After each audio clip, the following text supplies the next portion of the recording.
Nosso assunto dessa noite é o capítulo 10 da obra Boa Nova, de Humberto de Campos.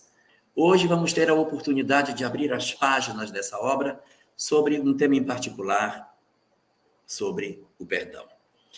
Antes de começar as discussões específicas sobre essa obra em particular, eu queria fazer um destaque sobre o perdão, no sentido da importância dessas informações para o povo judeu.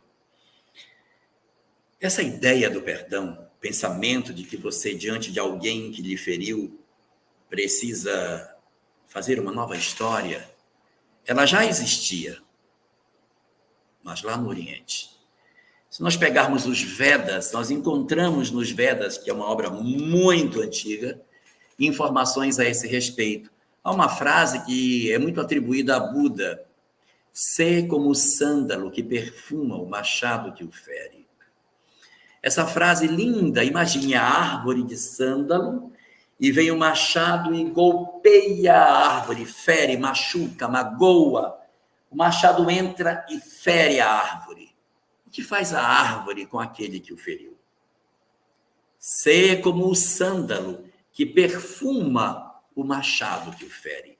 Você foi golpeado pelo machado, devolve ao machado o perfume que lhe é próprio. Essa frase é dos Vedas, muito mais antigo do que o Buda.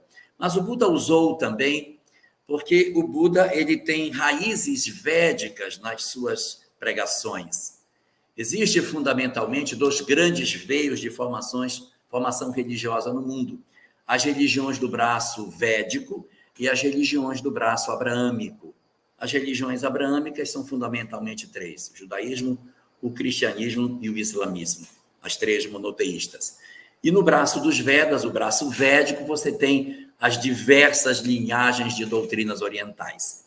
E lá no Oriente, no braço védico das religiões, a informação sobre o perdão já existia. Mas em Israel, em terras israelenses, na Palestina, a informação do perdão ainda não havia chegado. Ainda valia o pensamento do olho por olho, dente por dente. A sociedade era criada dentro de um modelo bélico, no qual alguém que nos agredia deveria receber em troca uma ação para impedir a repetição da agressão. Isso fazia com que a cultura judaica se desenhasse dentro do conceito de que a quem nos agride, a resposta é uma agressão de volta para conter o agressor. Nós não encontramos nas páginas do Velho Testamento a mensagem do perdão sendo oferecida como proposta de conduta para as pessoas. Por isso que era tão importante a chegada do Messias, por isso que se falava tanto que quando ele viesse, ele iria falar de coisas nunca ouvidas. Ele iria transformar a história do povo. E dizia a profecia sobre a sua vinda, que o Messias falaria assim: abrirei a minha boca em parábolas e publicarei coisas ocultas desde a fundação do mundo. Desde a fundação do mundo, os judeus esperavam pela notícia de que o perdão fosse, de certa maneira, uma atitude que pudesse mudar os destinos de todos nós. E, de fato, assim é. O destino tem esse condão de nos tirar do círculo vicioso das encarnações de baixo teor de aproveitamento e nos levar a um aprofundamento das nossas experiências, promovendo a transformação das nossas almas. Mas, até que Jesus chegasse na Palestina, essa informação não havia chegado. Seus discípulos, portanto, eram homens talhados dentro dessa ideologia. Haviam crescido dentro de uma certa cultura, aonde aquilo que hoje é tão comum, que a gente diga para as crianças: meu filho, não faz isso, pergunta ao seu amigo, vá lá, peça desculpa para ele, ou então deixa ele pedir desculpa para você, não guarde mágoa dos outros. A gente fala isso de maneira tão comum, como se sempre fosse assim. Mas não era. Na Palestina, esse não era o pensamento. Os discípulos de Jesus, portanto, haviam sido forjados na sua personalidade, de homens, em sua grande maioria, pescadores, homens sem o trato das escolas, do rabinato, como homens ainda bastante ligados à terra e vinculados ao imediatismo da vida. Então, nesse sentido, é compreensível que eles tivessem, evidentemente, até hoje temos, dificuldades para lidar com o perdão. Seriam as primeiras vezes que seus ouvidos ouviriam a notícia que, diante de uma agressão, deveríamos fazer uma outra atitude que não revidar. E no livro Boa Nova, no capítulo 10, intitulado O Perdão, vai ocorrer uma cena incrível, extremamente instrutiva, na qual Jesus tem a oportunidade de orientar os seus discípulos com relação a uma experiência prática relacionada à questão do perdão. Em que circunstância? Em que cena isso vai acontecer? A cena que vai suscitar a necessidade do perdão é uma cena na qual Jesus e seus discípulos se deslocam ali na parte da Galileia, próximo do lago de Genezaré. Eles saem da onde eles estão e se direcionam para Nazaré. Pois é. Eles vão sair dali, da margem do lago, e vão passar para o território mais para dentro, para uma cidade que seria a cidade onde Jesus cresceu. Segundo as tradições, Jesus teria nascido em Belém, mas cresceu em Nazaré. Tudo bem. Então, não é a cidade natal, embora ele seja chamado de Jesus Nazareno, Jesus de Nazaré, ele teria nascido em Belém, depois se transferido para Nazaré. E aí eles saem da margem do lago e vão para essa cidade, que não fica na margem do lago, uma cidade muito pequena, na época um vilarejo muito pequenininho. E eles então adentram nesse vilarejo. E como nós sabemos da leitura dos evangelhos, não só da leitura das páginas do livro Boa Nova, Nazaré não era uma cidade que recebia bem Jesus. Às vezes que ele por ali passou, ele teve momentos muito difíceis, amargos. Os evangelistas contam que quando ele chegou em Nazaré para fazer suas pregações, os homens da cidade olhavam a Jesus e diziam: mas esse não é Jesus, o filho de Maria? Não é esse o rapaz que viveu conosco tanto tempo? Não são fulano e fulano, ainda dá o nome dos possíveis irmãos dele. José é o nome de um dos irmãos, Yosef. E aí dá o nome de um segundo. Não são seus irmãos? Jacó e Yosef não são seus irmãos? Não é ele filho de Maria? Não é esse rapaz que cresceu conosco? De onde ele tirou as ideias de que ele é Messias? Ele é conhecido de nós desde novo, agora ele é Messias. Então os homens de Nazaré olhavam Jesus com profunda estranheza. Debochavam dele, não acreditavam que ele verdadeiramente fosse o Messias. Cidade extremamente pequena, um vilarejo esquecido. Jesus nascido nesse lugar, sem ter participado de nenhuma das escolas das yeshivás de Jerusalém, sem riqueza, poder, glória, nada, apresentar-se como Messias. Era extremamente estranho que assim fosse. E a narrativa dos evangelistas conta que nesta cidade de Nazaré, está escrito nos evangelhos, e ali ele não fez muitos milagres, porque não creram nele. Só está escrito isso. Ele não fez muitos milagres porque não creram nele. Agora, coloque a sua imaginação para pensar o que deve ter acontecido. Imagine, ele tentar curar um cego e o cego não cura. Ele tenta levantar um paralítico, o paralítico não cura. As pessoas não estão me curando, não estão me curando. O quanto deve ter sido desgastante. O evangelista não entra em detalhes, só diz, e ele não curou a muitos porque não creram nele. Outros, de repente, nem precisa vir aqui que eu sei que você não vai conseguir, não vai me curar. Então, essa agressividade, essa rejeição, esse processo de aversão até pela figura de Jesus se apresentando como Messias, É uma página muito dolorosa, amargo de ver, cercado pelos seus discípulos, recebendo a zombaria do próprio povo aonde ele cresceu.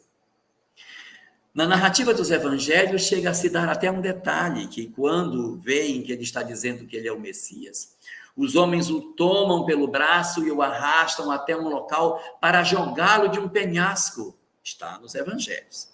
Para jogá-lo de um penhasco lá embaixo e levam Jesus por uma pedra até um ponto alto para jogá-lo. E quando eles estão ali próximo do local aonde vão jogar Jesus, ele simplesmente, no meio daquele povo que estava empurrando, ele para e se desembaraça de todos e sai andando pelo meio de todos e vai embora, como se ele tivesse magnetizado a turba e nada fizessem com ele. E aí diz o evangelista, e nada puderam com ele, porque ainda não havia chegado a sua hora. Este é o cenário onde o capítulo 10 vai acontecer. Na visita de Jesus a Nazaré, nesse ambiente inóspito, agressivo, extremamente caracterizado pela rejeição, Jesus vai estar por entre os homens pregando a sua mensagem. Embora os evangelistas não falem o que se deu, as páginas do livro Boa Nova vão contar para nós algumas das ocorrências que se deram nesse dia. Diz Humberto de Campos que quando Jesus estava no meio da turba, ensinando, fazendo as suas prédicas, curando pessoas, realizando a sua natural forma de pregação, algumas pessoas se ajuntaram em torno dele e começaram a estabelecer críticas, comentários extremamente maldosos sobre Jesus. Se nós tomarmos a obra para relacionar o que eles disseram, nós vamos encontrar ali 7 pontos de agressividade que esses homens faziam com relação a Jesus. Havia um grupo que dizia que Jesus, na verdade, nada mais era do que um interesseiro pelo trono de Herodes. Ele seria, portanto, alguém que desejava destronar Herodes Antipas para assumir o trono. Era, na verdade, um conspirador, um agitador político, um homem interessado principalmente, fundamentalmente, nos aspectos políticos de seu tempo, como era comum na Galileia, o ninho dos zelotes, o grupo político adversário de Roma e que tentava expulsar os romanos da Galileia. O primeiro grupo daqueles que olham para Jesus o rotulam simplesmente como um político, como se ele fosse alguém interessado em fomentar uma revolução, uma rebelião para destronar Herodes e assumir o trono da Galileia. Herodes comandava apenas a Galileia, não comandava a Palestina como um todo. Eram 4 os tetrarcas que haviam herdado o trono de Herodes, o pai dele, que era realmente o rei de tudo. Mas essa não era a única acusação que ele recebia. Havia um segundo grupo que dava uma outra conceituação para Jesus. Chamava Jesus de um feiticeiro incomum. Veja que não é um feiticeiro comum, é um feiticeiro incomum. Ele não passa de um feiticeiro. É um feiticeiro incomum, porque realmente ele faz umas coisas bem interessantes. Mas é um feiticeiro, gente. É simplesmente um bruxo, um mago. Alguém dotado de algumas faculdades do ponto de vista da magia e que está seduzindo a população, enganando as pessoas. Observe que tanto o primeiro como o segundo não falam do conteúdo de suas pregações. O conspirador contra Herodes só está enxergando o aspecto político, não está vendo o conteúdo de amor que Jesus trazia. O feiticeiro também não tem essas características. E o terceiro acusava Jesus de ser um servo do espírito do mal. Meu Deus. Ele não passa de um servo do espírito do mal. Ele está inspirado pelos demônios. O espírito do mal o tomou. Ele, na verdade, pelo que faz, é inspirado pelas trevas. O quarto olhava Jesus e comparava com a lei de Moisés.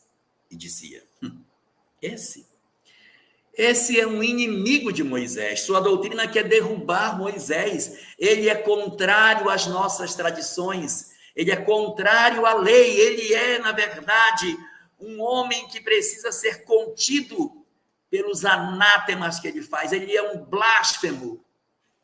Ele precisa ser contido. A blasfêmia está na sua boca. Já o quinto grupo achava que Jesus estava a serviço de outros reinos que queriam invadir Galileia. E diziam, esse homem não passa de um servidor, de uma secla, de outros príncipes, de outros reinos interessados em nos invadir. Ele quer provocar a instabilidade política para aqueles a quem ele serve possam se infiltrar dentro do nosso país e destruir a nossa pátria, fazendo com que outros reis assumam o comando da Galileia. O sexto grupo, criticando Jesus, não faltavam acusadores, né? Um sexto grupo dizia que Jesus, na verdade, não passava de um traidor de Herodes Antipas, que o interesse dele era se aproximar para depois apunhalar Antipas pelas costas. Queria fazer-se visível e notado, para aproximar-se dele e depois apunhalá-lo, como se fosse alguém interesseiro que se destaca na multidão para ser visto pelos poderosos, para depois traí-los, conspirar contra e assumir o comando pelas estratégias pérfidas da traição. E esses todos que assim se misturavam possuíam uma característica. Eles não simplesmente falavam o que estavam dizendo, como espalhavam essas notícias para as outras pessoas. Havia, portanto, um grupo que, ouvindo as pregações, multiplicava as inverdades, ecoando esses mesmos predicados que eram oferecidos a Jesus, contaminando a sociedade, fazendo com que elas se retraíssem ainda mais.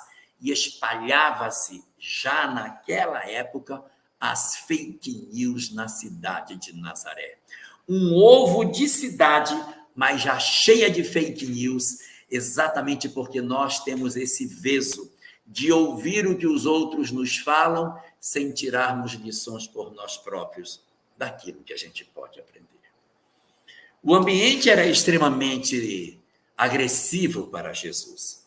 E os discípulos, acostumados a revidar, a dar o troco daquilo que se dizia, entraram em discussão com os acusadores de Jesus. Bateram boca, ofenderam, se desentenderam, estavam quase para agredi-los fisicamente. A discussão estava acalorada, gritos, dedos em riste apontando para os outros, ofensas recíprocas que eles faziam na tentativa de, como entendiam, defender o mestre das acusações indevidas das quais ele se fazia vítima. E Jesus? O que fez? Não fez nada.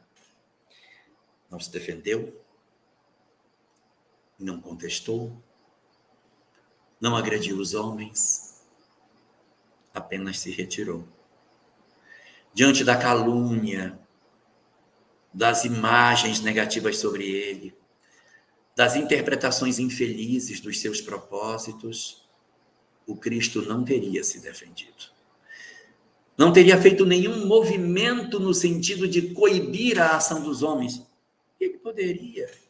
Passou por entre eles no penhasco, fez tantos fatos extraordinários.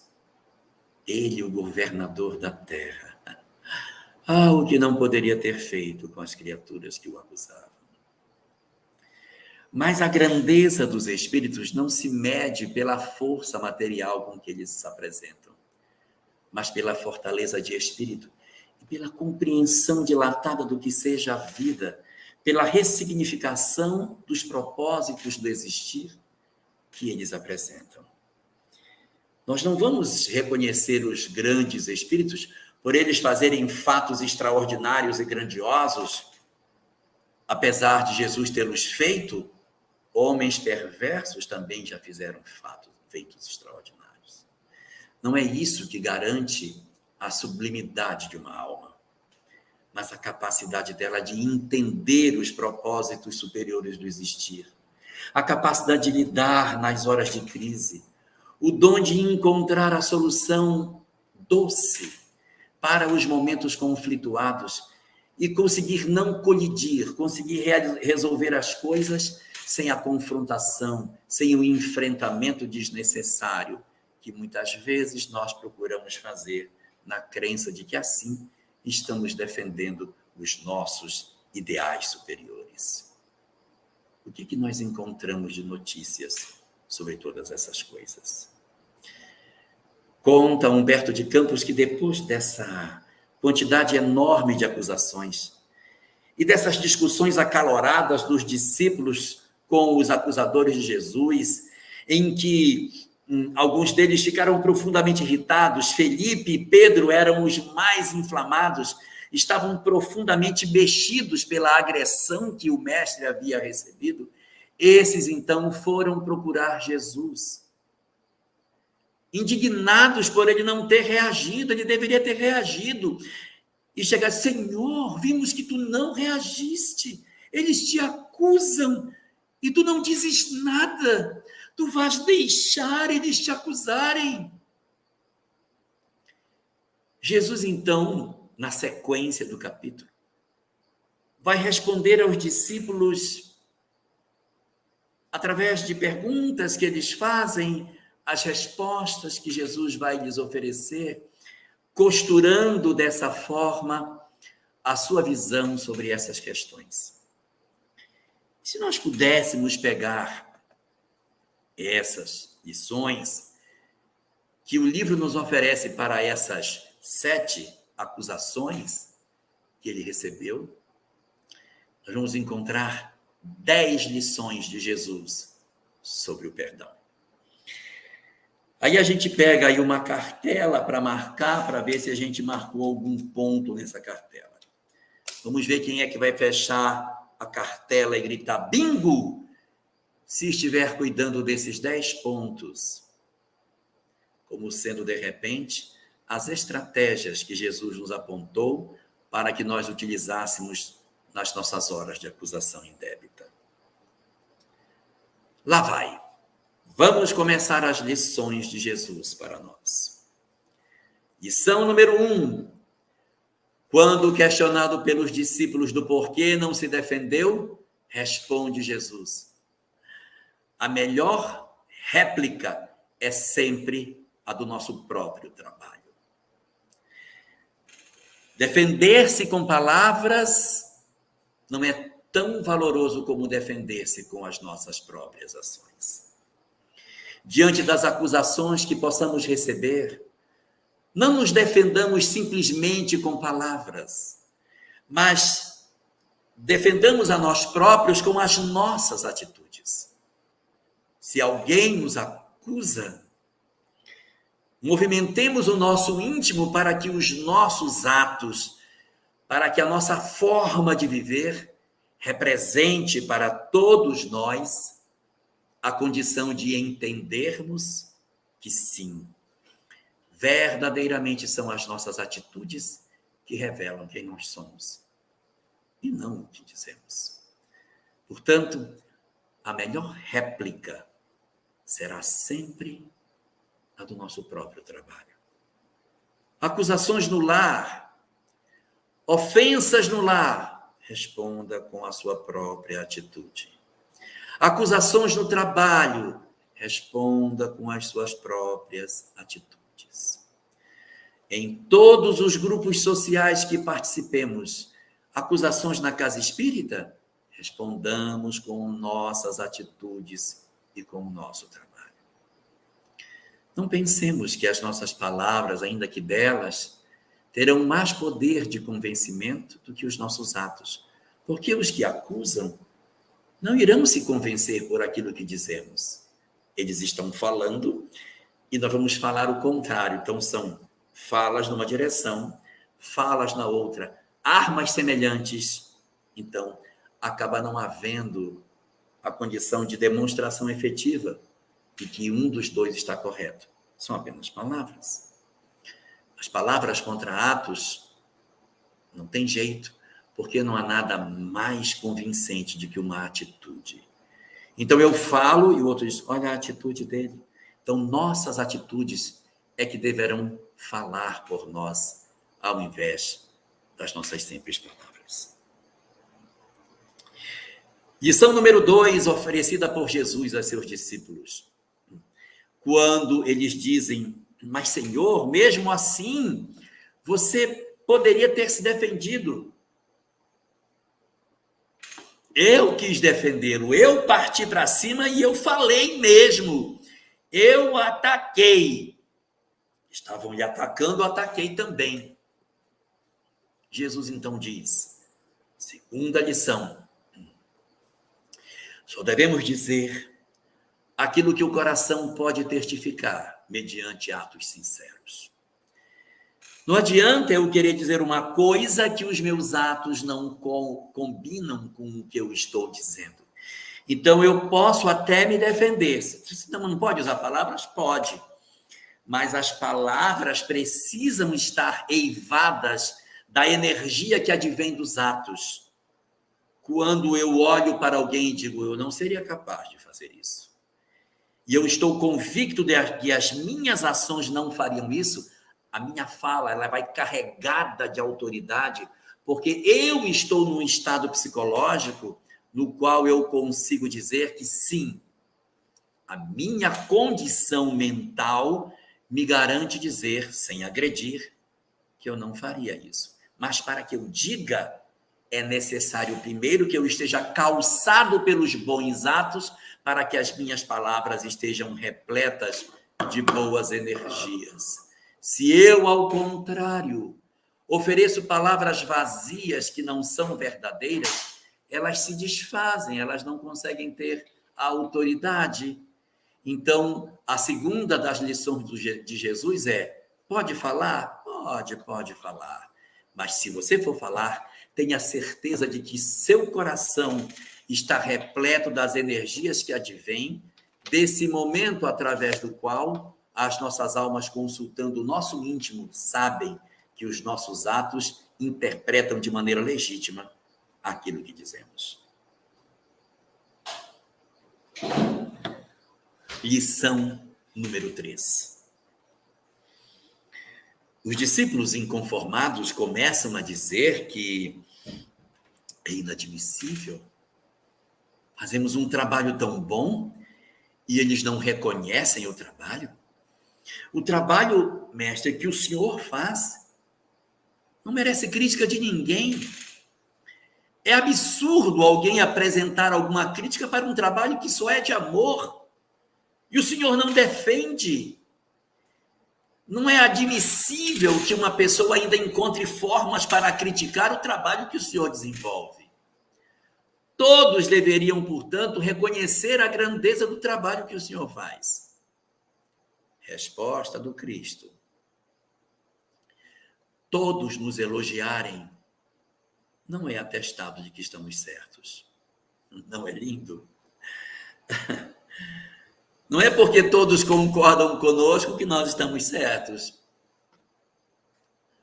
Houve tantos períodos da história da humanidade, em termos religiosos, em que a religião promoveu guerras, acendeu fogueiras, torturou pessoas, e todos os que estavam em volta diziam, é isso mesmo, nós temos que defender a nossa ideia, e esse é o caminho para reprimir os hereges.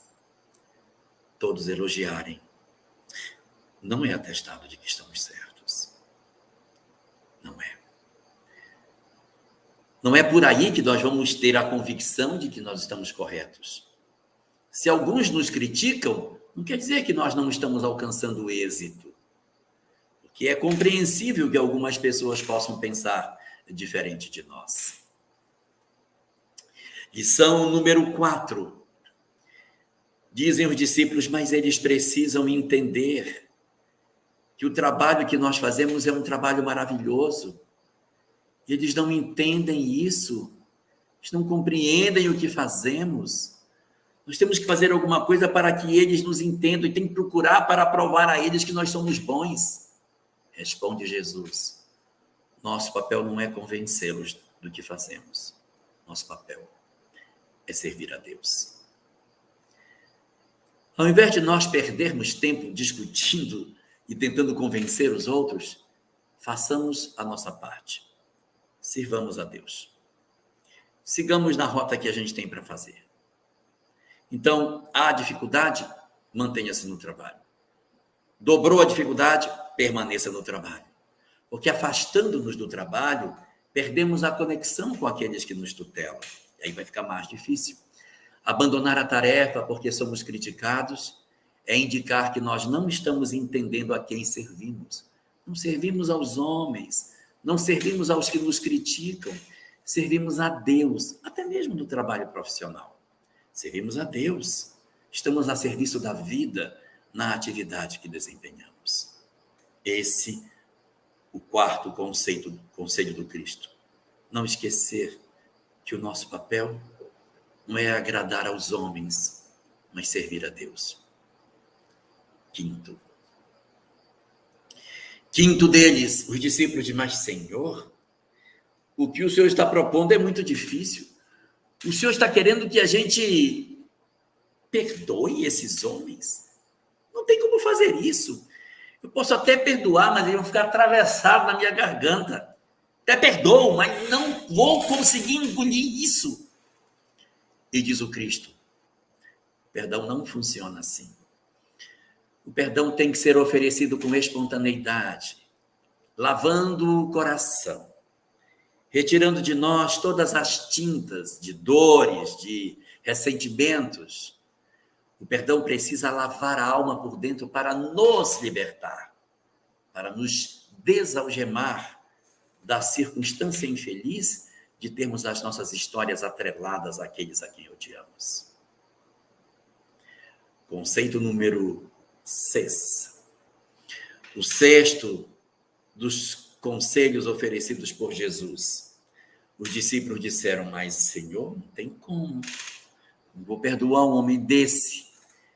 Eles são violentos, eles são agressivos.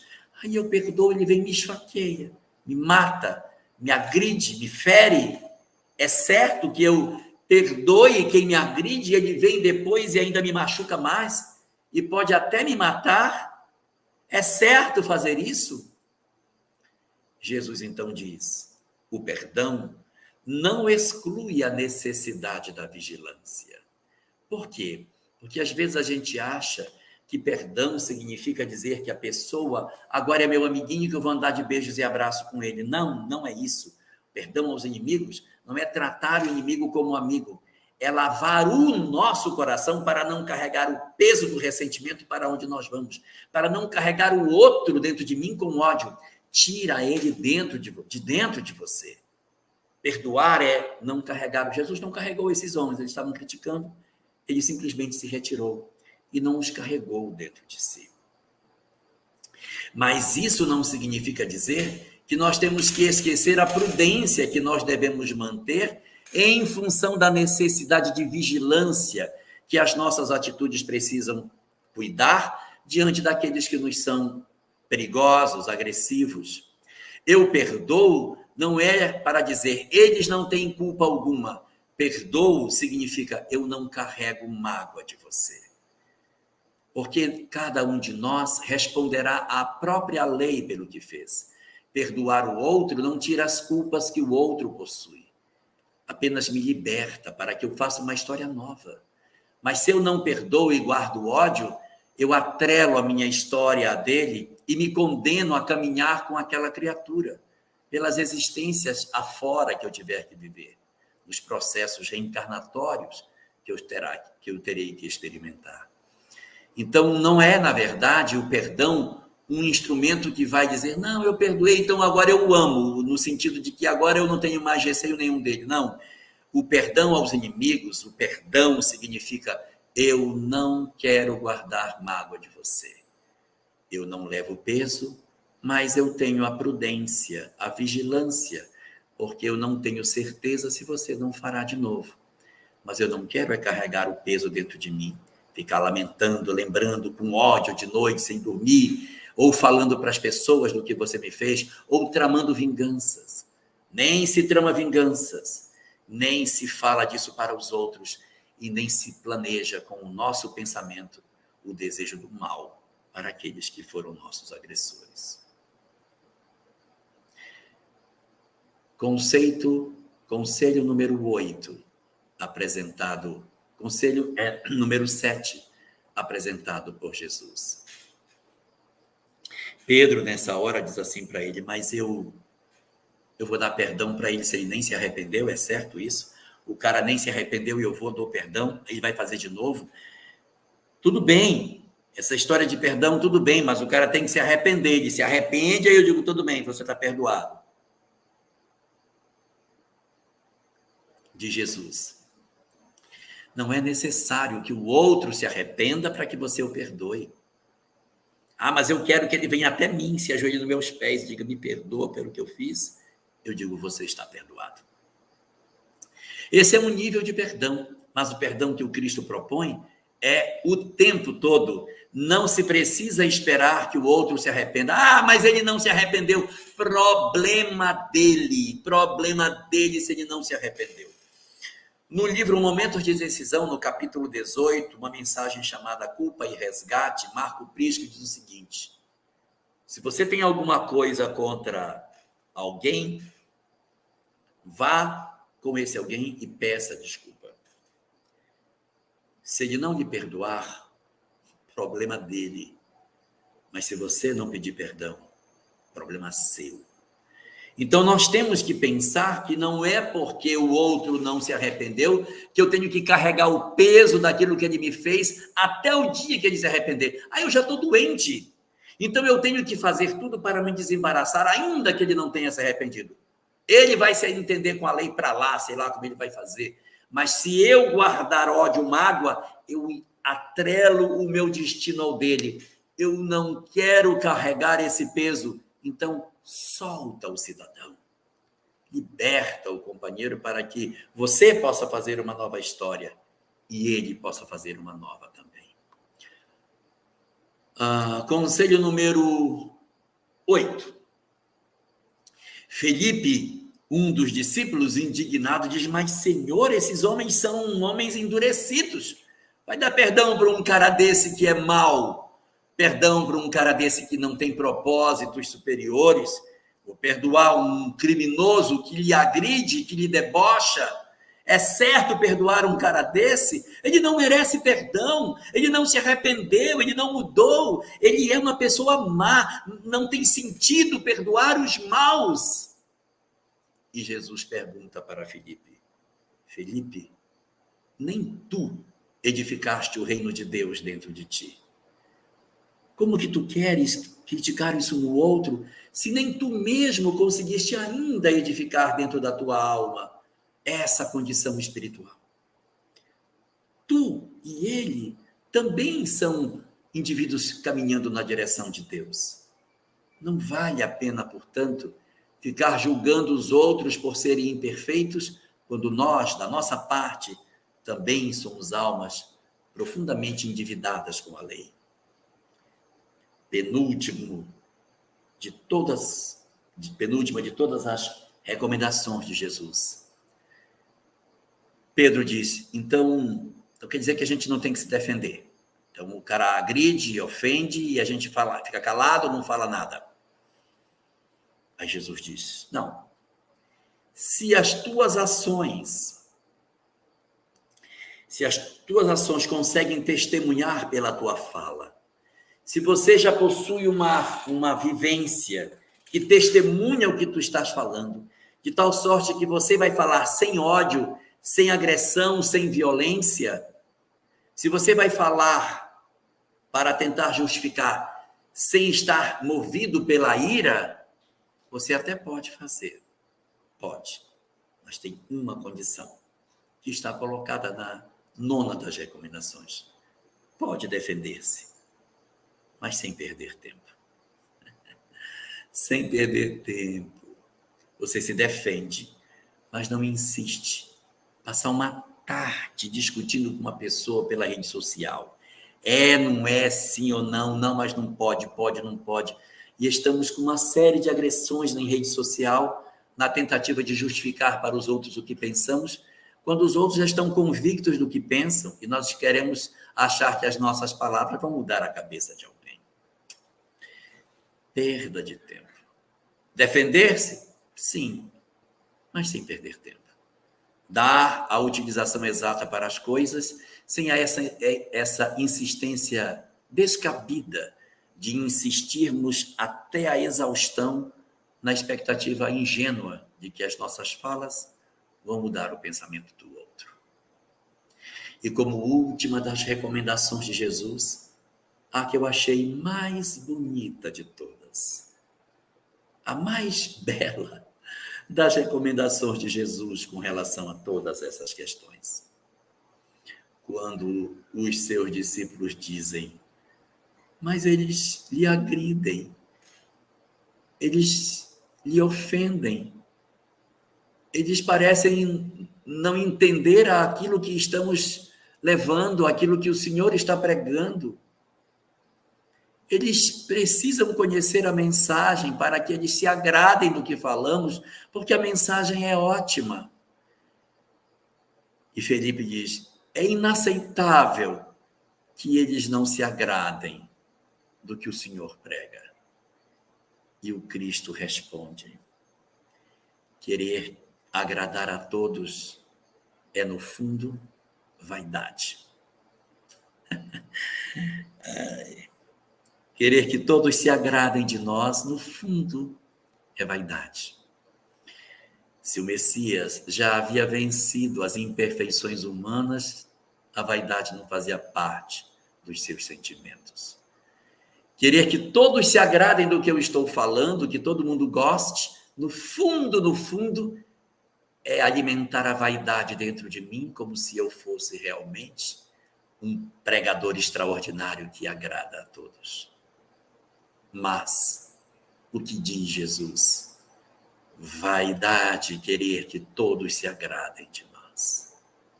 Diante de todas essas lições que a obra nos oferece, reflitamos sobre os nossos espaços de convivência, sobre o nosso lar, nosso ambiente de trabalho, nossa casa espírita, nossa comunidade em que vivemos, nosso bairro e nossa cidade, a via pública, o ônibus e qualquer outro grupo social. E exercitemos nos nossos dias os 10 conselhos de Jesus para o perdão e nos libertemos e sejamos felizes de verdade pela possibilidade de não esperarmos dos outros aquilo que, no fundo, pode ser apenas vaidade.